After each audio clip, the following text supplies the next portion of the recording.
The message lit up my screen at 7:46 p.m., just as I was setting the table for dinner. It's just a business dinner, don't wait up. My wife, Julia, always texted when she was running late, but something about this one felt different. It was too polished, too neat. Like it had been rehearsed. I stared at the words for a long moment, my thumb hovering over the screen. I could almost hear her voice saying it. Soft, calm, confident. The kind of tone that used to soothe me but now felt like a tranquilizer meant to numb suspicion.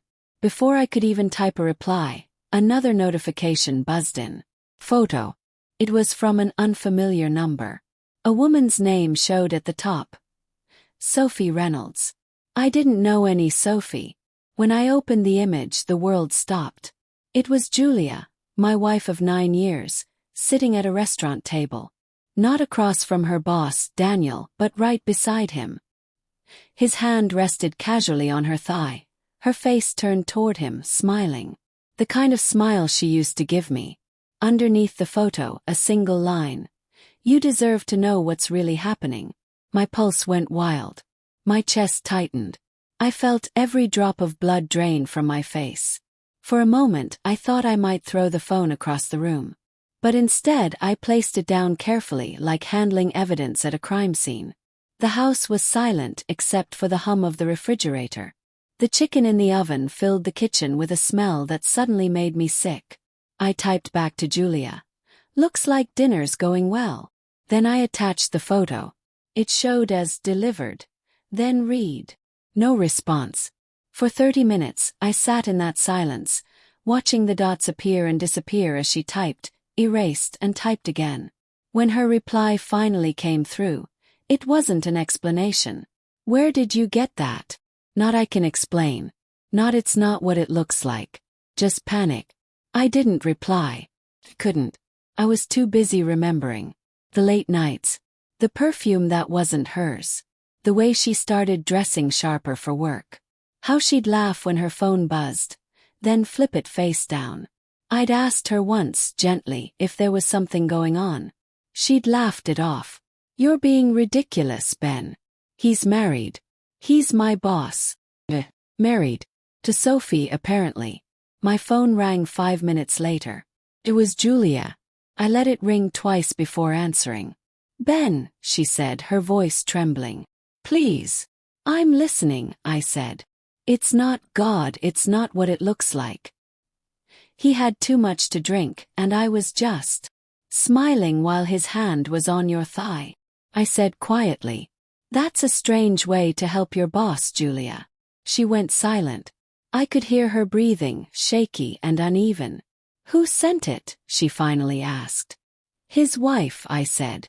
I guess she was there too. The silence stretched. Then I heard her whisper something under her breath. Single word. No. That one word told me everything. You knew she might find out, didn't you? Said. That's why you were so nervous last week. You said you were scared of office gossip. It wasn't gossip you were worried about. It was her. Ben, please, she said, almost pleading.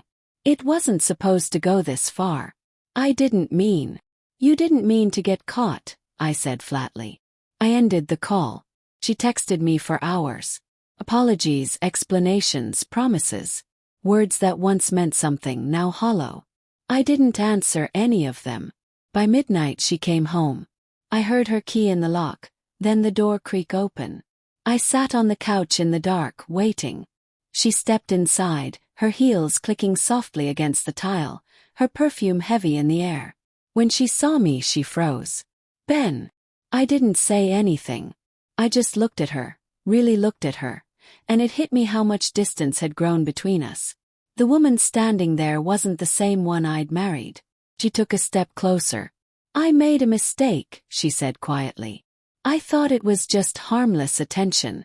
He made me feel seen. But it didn't mean anything. I laughed softly. You don't accidentally end up in someone's lap, Julia. Tears welled in her eyes.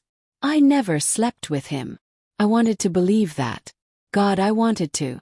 But belief doesn't survive evidence like that. I stood, walked past her, and grabbed my jacket from the hook. Where are you going? she asked, panic creeping into her voice. Out, I said. Somewhere I don't have to pretend this marriage still means something. Please, Ben, don't do this. Don't throw us away over one mistake. I turned to her. You didn't just make one mistake. You built a whole story around it. Every text, every lie, every night you said you were working late. That's not a mistake, that's a choice.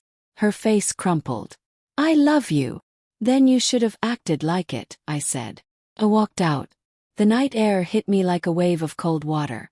I sat in my truck for a long time, staring at the house, the soft glow of the living room lights spilling through the window. Part of me expected her to come running out, begging me to stay. She didn't. The next morning I got a call from Sophie. Her voice was steady, controlled. Thank you for not pretending, she said. I sent that photo because I thought you deserved the truth. I'm leaving him. I didn't know what to say. I'm sorry, I finally managed.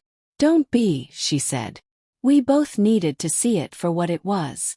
After we hung up, I sat there staring at my coffee, realizing she was right. Sometimes betrayal isn't loud.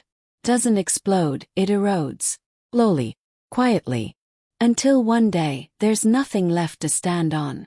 Julia tried to reach out again a few days later. A long email this time. She wrote about guilt, about wanting to fix things, about how she realized she'd been chasing validation she already had. I didn't respond. You can forgive someone for lying to you, maybe even for betraying you, but you can't unsee the truth once it's been shown. Weeks passed. The house grew quieter. Her side of the bed stayed cold. But for the first time in a long while I felt something close to peace. The photo Sophie sent me still sits in my phone. Not as proof of what she did, but as a reminder of what I survived. Sometimes I look at it and feel nothing. Other times I feel everything all at once, the heartbreak, the disbelief, the anger. But mostly I feel free. Because that one message she sent, "It's just business dinner," ended a marriage built on illusion. And the photo that followed showed me something I'd been too blind to see. That love without honesty is just another kind of lie.